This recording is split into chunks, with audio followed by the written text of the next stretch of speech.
दोस्तों, कुछ पारियां रनबोर्ड पर नहीं बल्कि दिलों में लिखी जाती हैं। मैनचेस्टर टेस्ट में ऋषभ पंत ने जो किया वो सिर्फ क्रिकेट नहीं था, वो जुनून, साहस और देशभक्ति की मिसाल थी। टूटा हुआ पैर, डॉक्टरों की चेतावनी और फिर भी मैदान पर उतरने का फैसला। ये किसी आम खिलाड़ी की नहीं, एक सच्चे योद्धा की कहानी है। वही अब ऋषभ पंत ने खुद खुलासा किया कि आखिर टूटे हुए पैर के साथ भी वो क्यों बल्लेबाजी करने उतरे। पंत ने कुछ चौंकाने वाले बयान दिए। जी हां, बताएंगे पूरी खबर, तो इस वीडियो को अंत तक जरूर देखें। और अगर आप भी ऋषभ पंत के फैन हो तो वीडियो को एक लाइक जरूर करें। दोस्तों, क्रिकेट एक ऐसा खेल है जहां रिकॉर्ड्स बनते और टूटते हैं, लेकिन कुछ लम्हे ऐसे होते हैं जो रिकॉर्ड से कहीं ऊपर होते हैं, वो दिलों में बस जाते हैं। मैनचेस्टर टेस्ट का ऐसा ही एक पल रहा जब ऋषभ पंत ने अपने घायल पैर के साथ मैदान पर उतरकर ऐसा प्रदर्शन किया जिसने सिर्फ भारत ही नहीं, दुनिया भर के क्रिकेट फैंस को झकझोर कर रख दिया। टेस्ट मैच का पहला दिन टीम इंडिया के लिए उम्मीदों से भरा रहा। दिन खत्म होने तक भारत ने 4 विकेट खोकर 254 रन बना लिए थे। क्रीज पर थे रविंद्र जडेजा और शार्दुल ठाकुर, दोनों सेट बल्लेबाज। टीम के ड्रेसिंग रूम में मुस्कुराहटें थी, रणनीतियां बन रही थी और हर कोई अगले दिन के खेल को लेकर आशावान था।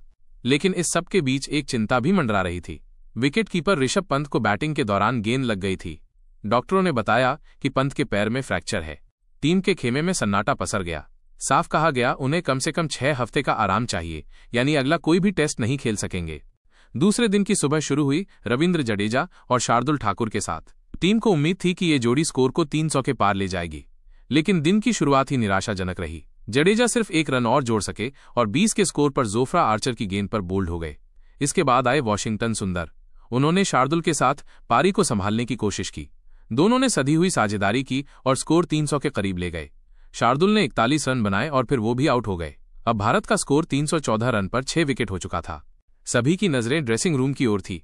अगला बल्लेबाज कौन? क्या पंत आएंगे या कोई और? ड्रेसिंग रूम की सीढ़ियों से एक खिलाड़ी नीचे उतरता दिखाई दिया। वो थे ऋषभ पंत। जैसे ही उन्होंने मैदान में कदम रखा, ओल्ड ट्रैफर्ड स्टेडियम तालियों से गूंज उठा। हर कोई खड़ा होकर इस जज्बे को सलाम कर रहा था। उस वक्त किसी को स्कोर याद नहीं था, किसी को मैच की स्थिति की चिंता नहीं थी। सबकी नजर सिर्फ उस शख्स पर थी जो दर्द को ताक पर रखकर देश के लिए मैदान में उतरा था। पंत दौड़ नहीं पा रहे थे, लेकिन रन लेने के लिए वो अपना सब कुछ झोंक रहे थे। एक एक रन उनकी इच्छा शक्ति और देशभक्ति का प्रतीक बन गया था। उन्होंने अपनी पारी वहीं से शुरू की जहां उन्होंने छोड़ी थी, माइनस आक्रामक, आत्मविश्वासी और निडर। जब सामने थे जोफ्रा आर्चर और बेन स्टोक्स जैसे तेज और खतरनाक गेंदबाज, तब पंत ने न सिर्फ उनका सामना किया बल्कि उन्हीं पर हमला भी बोला। एक पल ऐसा भी आया जब पंत ने आर्चर की बाउंसर गेंद को मिड विकेट की दिशा में खड़े खड़े पुल किया। गेंद सीधे दर्शकों के बीच के लिए चली गई। स्टेडियम झूम उठा। इसके बाद बेन स्टोक्स की गेंद पर चौका लगाकर पंत ने अपनी 50 पूरी की। मैदान पर खड़े हर भारतीय फैन की आंखों में चमक थी। हालांकि वाशिंगटन सुंदर जल्दी आउट हो गए और उनके बाद अंशुल काम्बोज भी पवेलियन लौट गए, लेकिन पंत वहीं टिके रहे, अकेले योद्धा की तरह। जब पंत 54 रन पर थे, तभी आर्चर ने एक बार फिर अपना जादू दिखाया। राउंड विकेट से आती गेंद ने बाहर की ओर स्विंग ली और पंत क्रीज में ही जमे रह गए। गेंद सीधा जाके उनकी ऑफ स्टंप उड़ा ले गई। आउट होने के बाद भी उनके चेहरे पर शिकन नहीं थी।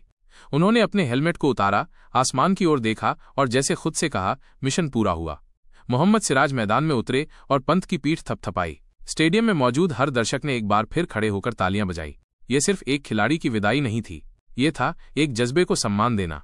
पंत ने 75 गेंदों में 54 रन बनाए, 3 चौके, 2 छक्के और हर रन में छुपा था दर्द, साहस और राष्ट्र के लिए समर्पण।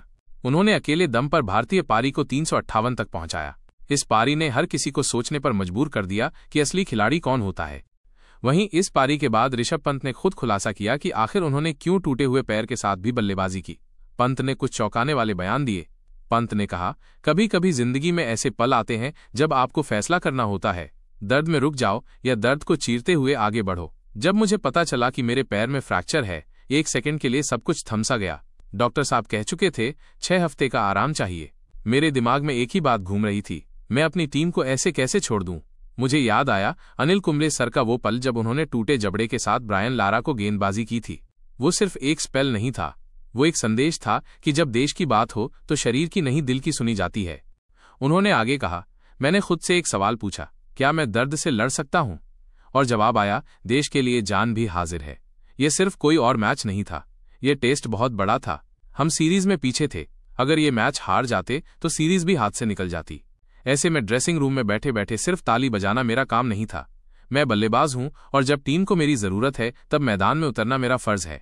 जब मैंने पैड पहने तकलीफ बहुत थी, हर एक स्ट्रैप कसने में एक झटका लगता था, मगर दिल ने कहा, यह दर्द बाद में ठीक हो जाएगा, पर अगर मन से हार गया तो कभी खुद को माफ नहीं कर पाऊंगा। जैसे ही मैंने मैदान में कदम रखा, ओल्ड ट्रैफर्ड की तालियों की आवाज मेरे कानों में गूंज गई।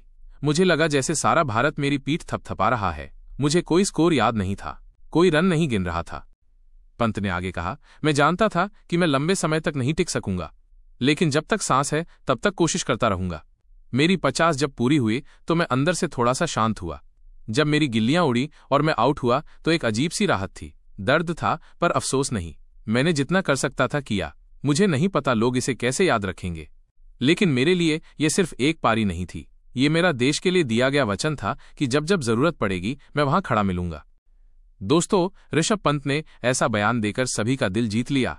इस पर अपनी राय कमेंट में जरूर बताएं और अगर हमारे चैनल पर नए हैं तो चैनल को जरूर सब्सक्राइब करें। धन्यवाद।